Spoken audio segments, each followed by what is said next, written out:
Hello, everyone, and welcome to the show. I'm your host, Bella.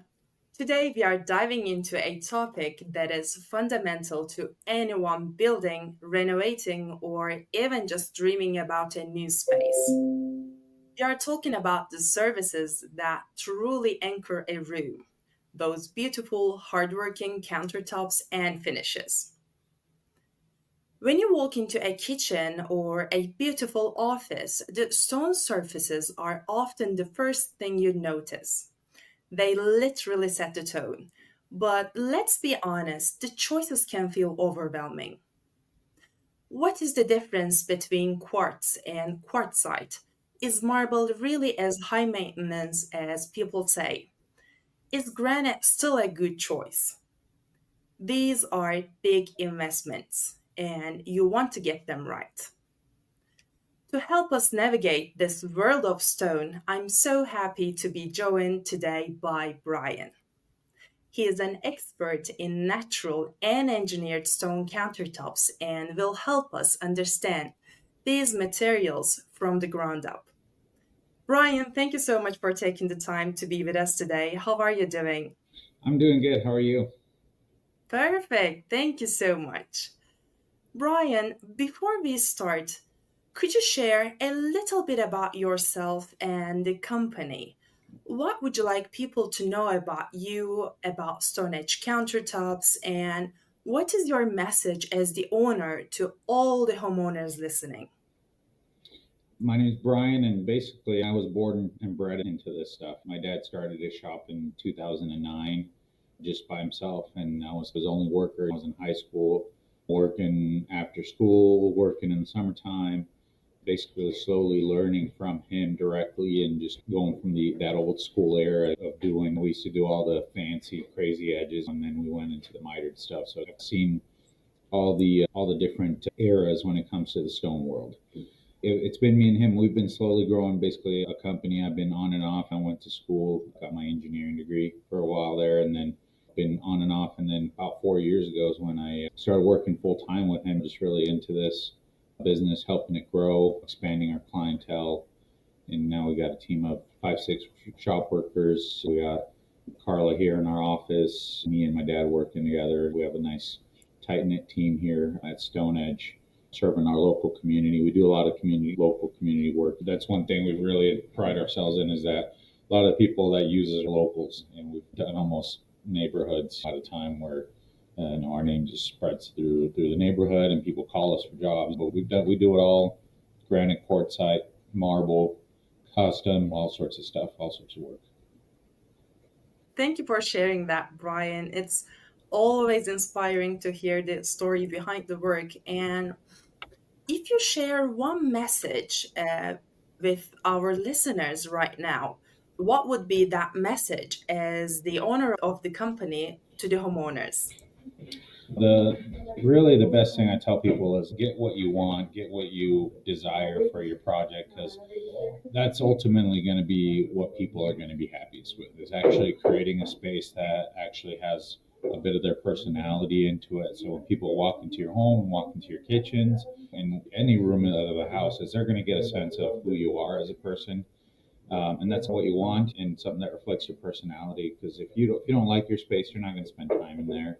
You want something that's going to let you enjoy being there, whether you're with family or even by yourself, cooking a meal. The rest of the family's out, having a good time. Yes, that's right. Wonderful. And thank you again. Well, I'm excited to get right into it because this is a topic so many people ask about. To get us all started on the same page, could you walk us Yeah. through the basics? When we say quartz, granite, marble, and quartzite, what are we actually talking about? How are they different in where they come from or even how they are made? Yeah, broadly speaking, there's two main categories. There's artificial stones, which are stones that are made in a factory using natural materials. And then you have your natural stones, which are the stones that are quarried out of a mountain somewhere throughout the whole world. The main difference is that one, Quartz is going to have a very particular look. Artificial stones are going to have a very particular look to them, and I usually classify them as a more clean style, more of a modern style, contemporary. While you have your natural stones, they bring in that natural movement, that natural feel into the house. And then you have your different categories in the natural stone world, which are your marbles, your quartzites, your granites. There's a whole different, all sorts of different categories when it comes to natural stone, and they all basically provide very distinctive flavors to the house, depending on your style, depending on how you want. You can go really rustic and go with some granite, some travertine type materials, very Tuscan feel, or if you want more of a natural mountain cabin feel, granite's just a beautiful way to go. But the selections are endless, and it really, like I said, I always just think it comes down to really two things: what you want out of your space and your daily habits, how you like to use your space. Exactly, exactly. That is such a helpful clarification. And it's fascinating to think that some are pulled directly from the earth, shaped by millions of years, while others are engineered specifically to handle our daily lives. Mhm. So, knowing that, where do you see these stones used most effectively for someone listening right now? What is the ideal application for each one? For instance, is one clearly better for a business, for a busy family kitchen versus, say, a beautiful high end bathroom? I think the biggest utility is the way a kitchen makes you feel, um, which to me is more, it's that time you spend with your family in a kitchen. So I think that's number one, right? Because it's, if your family doesn't want to spend time with you in your kitchen, you're kind of missing out on the more important things in life. After that, you look and say, hey, am I a heavy cooker? Do I just like a space for some light gathering? Some people don't do a lot of cooking in their kitchen. They just have little light events. And like right now, the biggest thing we're seeing in the design world is going to be people are doing a natural stone in their kitchen and some of their primary areas, and then the mix throughout the house. Right? We see quartz. Sometimes I'll see marble in some of the more delicate spaces like master vanities, personal bathroom areas, and it's really nice to see that mix because you walk into every room in the house and there's something new to see versus one room where you see a house where everything's matching, and then it's like you see one room, you've seen the whole house, right? And there, what, there's not much to look at. And sometimes, and hey, guess what? If the people like that space like that, they want it uniform, they don't want variety, that's okay. If that's what they like, I'm happy to provide those things for people. I'm personally a natural stone guy. I like natural stone. I like that it's unique and it can handle a beating. You find a quality granite countertop or a quartzite countertop, it's going to last you a long time. It's going to be very, very durable for the heat, for the stain resistance. Keeping up with the maintenance is very easy, and it'll last you a long time. Yes, exactly. That makes perfect sense. You really have to match the stone's personality to the room's function. It is not just about the look. Let's dive a little deeper into those features because this is often the deciding factor. Can you compare them for us on durability? What are the biggest strengths and weaknesses of each? And of course, the part everyone falls in love with, the appearance. What kind of variety in color and natural patterns can we expect from each of these stones? Yeah, with granite, you just get that beautiful natural look. But to some people, granite can be a little bit on the busier side of things.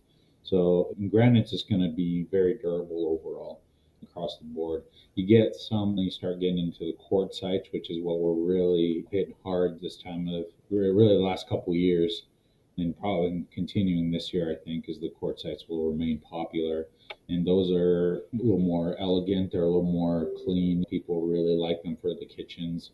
Very challenging to fabricate, but they're very rewarding stones to have in your kitchen, and they're all very unique. So they all have very different personalities to them. Some you have to maintain a little bit more, some not so much, right? And the one that I'm seeing that I think will come into play a little more is marble. And here in Utah, people were very concerned with durability for a long long time. Everybody wanted just durable, whether it was flooring, cabinets, or walls.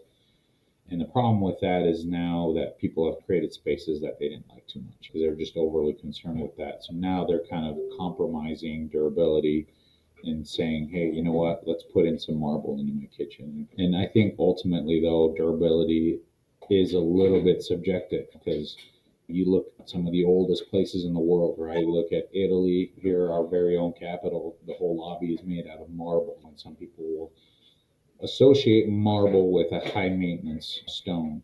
But personally, I think marble ages beautifully. I think it looks great. You go to any of these places that have marble, and none of it's going to be perfect. None of it will be without a blemish or a chip or a scratch, but the spaces overall will look timeless and beautiful and they age well. We always, I learned this from my dad, but we always compare stones to cars, right? You buy a car, looks beautiful, paint's awesome, it's flawless right off the parking lot. And just like a car, you're out there in the world, you're out there amongst other cars, there's parking lots, all sorts of stuff. It's going to get scratched, it's going to get dinged.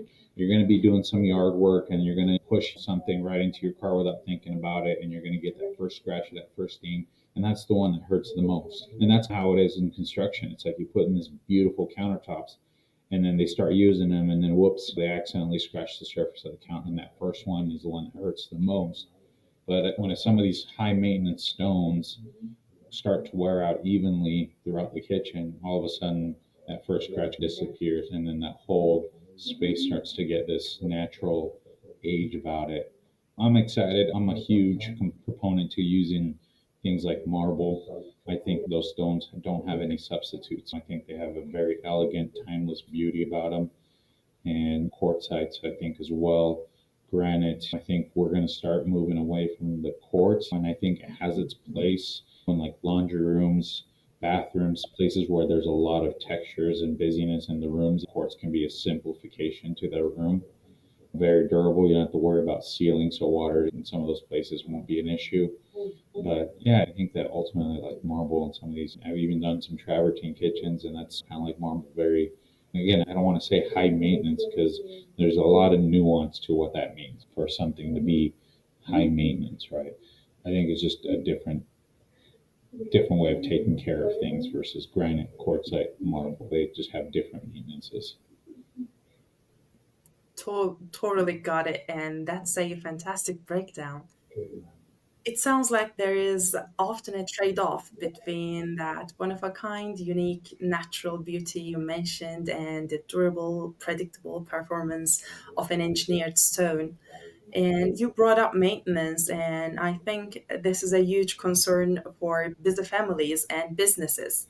How do we properly care for these surfaces to make sure they last for decades? Wiping your counter down, using cutting boards, using hot pads. A lot of people will say, hey, I want to get granite because I want to be able to put hot stuff on there.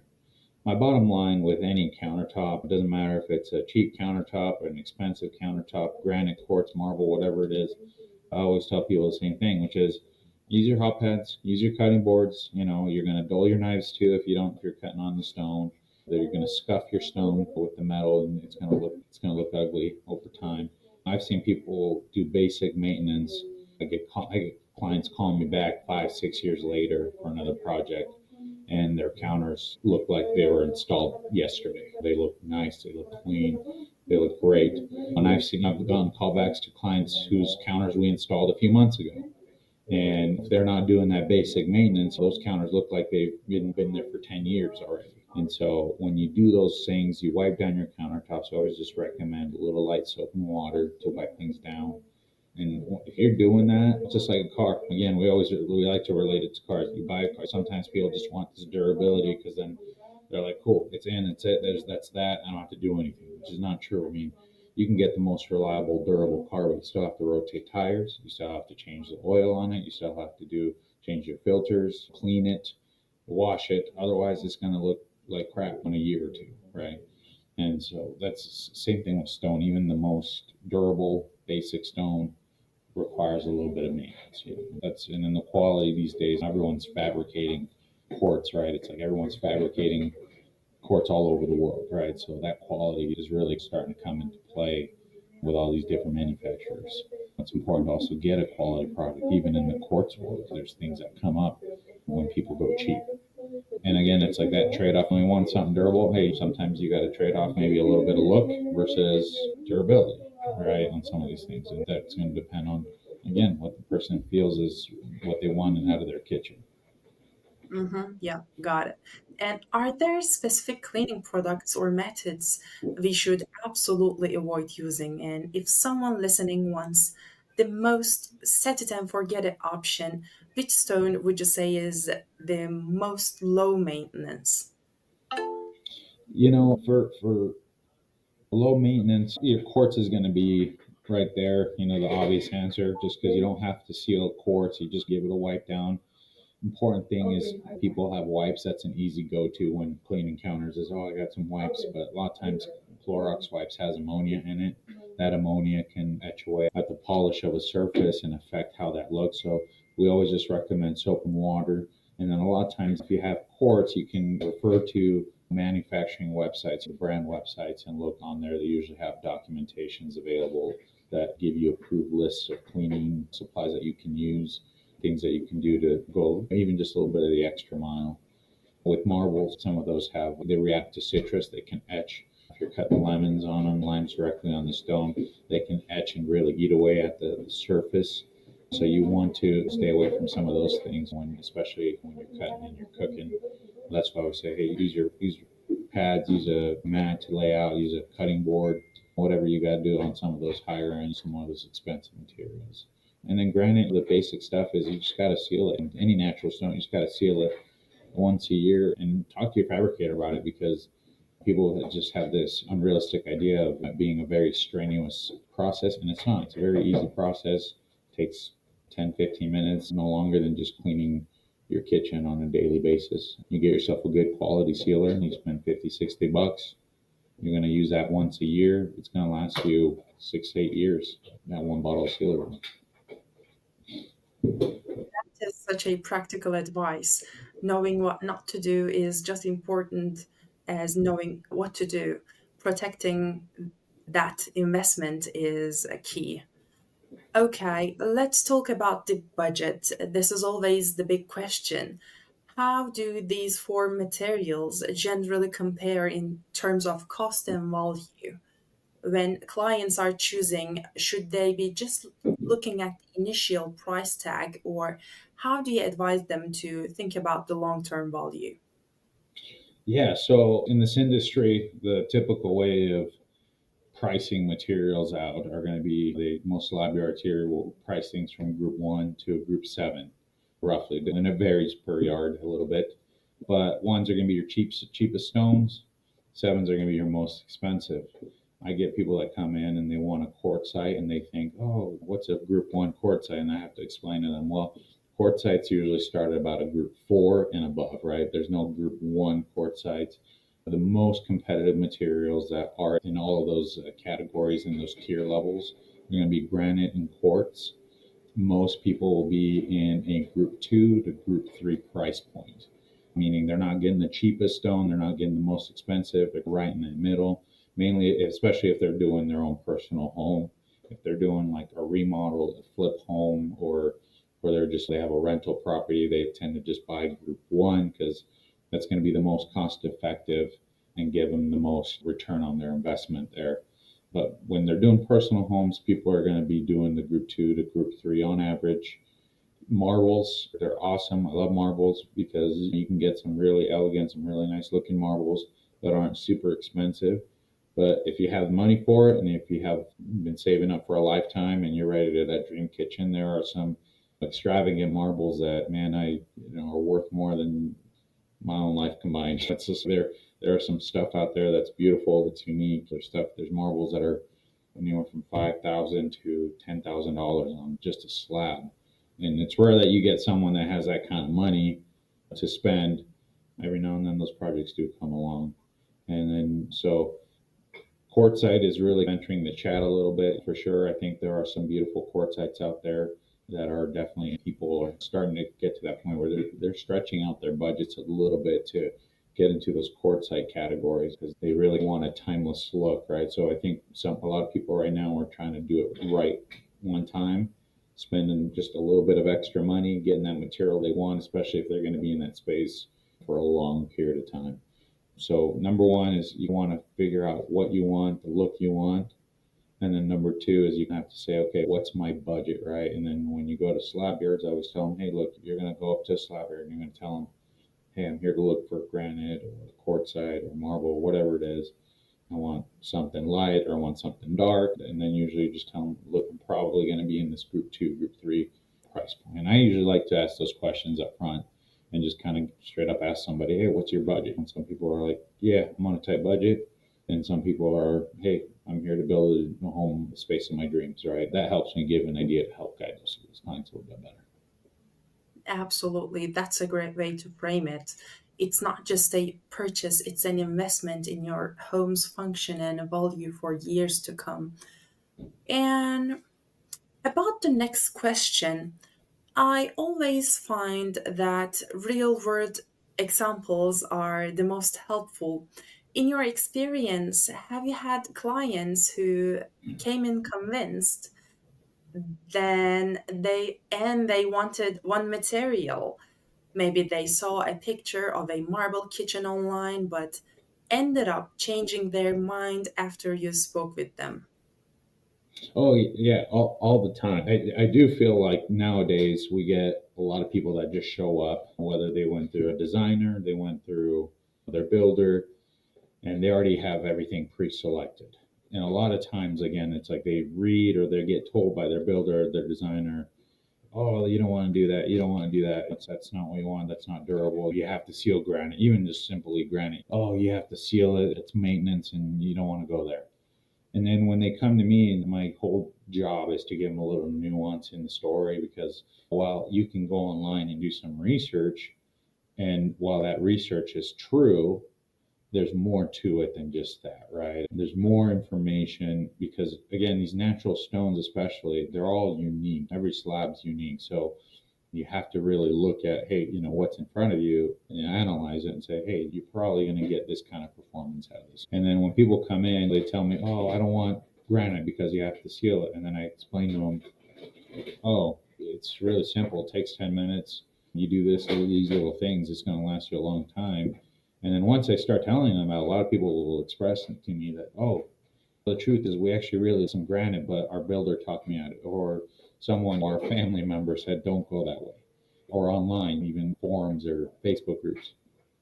And then once I tell them the truth and I give them a little more information, they change their mind. They're like, actually, you know what? There's these slabs I really saw and they look really beautiful and I really like them. I'm like, yeah, then go for it. And then every time they do, those are usually the happiest clients I have. Some people will be like, well, I still want the quartz because I don't want to do the maintenance. And while they're happy and they have a beautiful product, the one thing I've noticed is when people risk it for what they really want and they say, hey, you know what? I really want that granite or I really want that marble. Every single time it's like I put that, those are the people that are the most excited about their material. They're the ones that are like, oh my gosh, over the moon about what they just got into their kitchen. We just did a beautiful marble kitchen and it wasn't even an expensive marble, just a pretty basic timeless Carrera marble. She's just over the moon about it. She's excited. She loves her kitchen. She's so pumped for it. She has no regrets. And we had very thorough conversations. She had people trying to talk her out of it. And then she was almost on the edge of, hey, I don't want to do marble. And then when she came and talked to me, and I just said, hey, look, ultimately this is your space. If that's what you really want, that's what you'll be the most happiest with. I just gave her the like a real honest explanation of what it takes to have marble in your kitchen. And she totally was just like, you know what? Let's do it. And we put it in her countertops and she has no regrets. She's like, oh yeah, like I made the right choice. And so it happens all the time. To just get people, I don't try to steer them a certain way. I just listen to them and see what they really want and just give them that additional information. I would say a lot of them will listen and take my advice. Not everybody, and that's okay. At the end of the day, it's like I just tell them, hey, I'm just here to cut the stone, make you happy, give you that information, give you that education. They ultimately make those decisions. Yeah. Absolutely. And maybe you could share one more favorite success story where a client chose a material and it just perfectly transformed their space. You know what? I'll tell you my own personal story because Taj Mahal is a wonderful stone that everybody loves. It's so popular. Everybody's doing it. I mean, everybody and their mom's dog is doing Taj Mahal now. And it became, I don't want to say boring because it is a beautiful stone, but for me, it's like you do it every day, it just becomes overplayed. And then probably last year, I was doing my own kitchen remodel and had a small kitchen and came down to it, asked my wife, hey, what are you thinking? She came by, looked at what we had, a few things, and she's like, well, I know how you feel about Taj Mahal, and I see you got some Taj Mahal there in your slab yard. And I was like, oh, no, I don't want to do it. It's like everybody does it, I kind of wanted to go a different route. And she finally, I said, okay, you know what? Let's do it. Let's go Taj Mahal, and we did it. She's super happy. The space looks great. That's part of it. At the end of the day, I was thinking on myself what I wanted. However, she's the one. She's a stay-at-home mom, so she's the one that spends her time there, and she loves it. She loves her kitchen. She loves the way it turned out. And even though I have that little critique when it comes to that quartzite Taj Mahal. I always make people chuckle because then at the end of the day, whenever they're asking me about it and I give my honest opinion, they always laugh because they find out that I have Taj Mahal in my own. But it's all about to me, it's like all about whoever's using the kitchen. I feel like they should have kind of that final say on that. My wife, she has the trump card on that, and she gave me what she wanted, and she's happy. She uses her kitchen every single day. She makes lots of memories. We got young kids, and to her, it's like probably the most used space, her favorite space in the whole room, in the whole house. Perfect. That's so nice. And this has been so incredibly insightful, Brian. Thank you.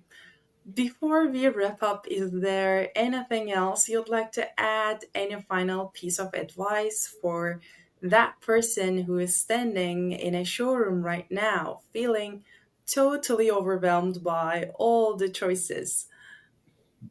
Yeah, you should feel comfortable with whoever your fabricator is. You should feel comfortable in any industry, right? Whether it's your electrician, your cabinet guy, your countertop guy. It's like you should they should give you the information. They shouldn't try to scare you, right? Like one of the biggest things that happens in this industry is like people go to all these showrooms, they want to do again, marble is the biggest one. They want to do marble and they say, oh yeah, you don't want to do that's high maintenance. You should do this or do that or go with the printed quartz. There's imitations now where they print images of marble on quartz, which personally I'm not a fan of. I just don't think they look good. That's just my own opinion. But people go that way because it's safe to go with the printed quartz. And I say, look, you should go into a showroom and your fabricator should just give you the information, help you understand and give you what you want. One of the common practices in this industry is people fabricators have like waivers and say, hey, if you're going to do a marble or this high maintenance material, you need to sign this waiver that says this, this, and that I'm not liable for when it scratches or etches or this and that because it's going to happen. I've never done that. I've never done that. I don't like to do that. I feel like it just comes off as defensive. It makes the client feel like I don't have their back as their fabricator. And I just tell them, hey, look, I'm not going to have you do that. I'm going to just give you all the information and you have to make the decisions. I usually have multiple conversations, reiterating all of those little details over and over again. That way, it's like when we install their countertops, they know exactly what to expect. There's no surprises. And your fabricator should make you feel comfortable.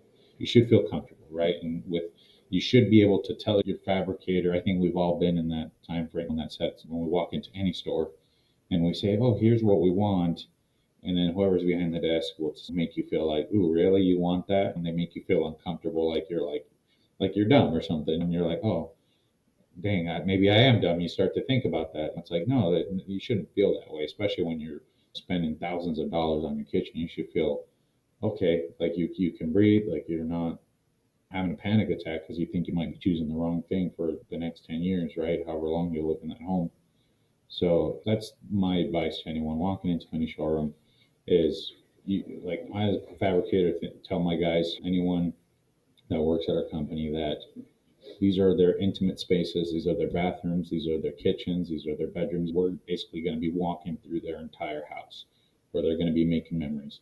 They don't only need to trust me as their project manager, but I want them to also feel confident that I have also selected the right guys at our shop, the right fabricators, the right installers, the right office personnel that makes them feel comfortable and trust. They trust us that we're going to do a good job for them. And that's what any fabricator should strive to do. And, and Yeah, hopefully they're going to give you what you want, and you're going to be happy in the end. yeah, totally. Brian, thank you so much again for joining me today. This has been so helpful. Choosing a surface like this is such a big commitment, and you've given us and our listeners so much clarity on the differences in performance, beauty, and care. I truly feel like we could walk into a stone yard now and know exactly what I'm looking at and what questions to ask. You really demystified these materials for us. To everyone listening or watching, I really hope this helps you on your own design or renovation journey. If you want to learn more about Brian and Stone Edge Countertops or see examples of their beautiful work, we've put their website link right in the description below, so please be sure to check that out. Thank you so much for tuning in, and I'll see you in the next one.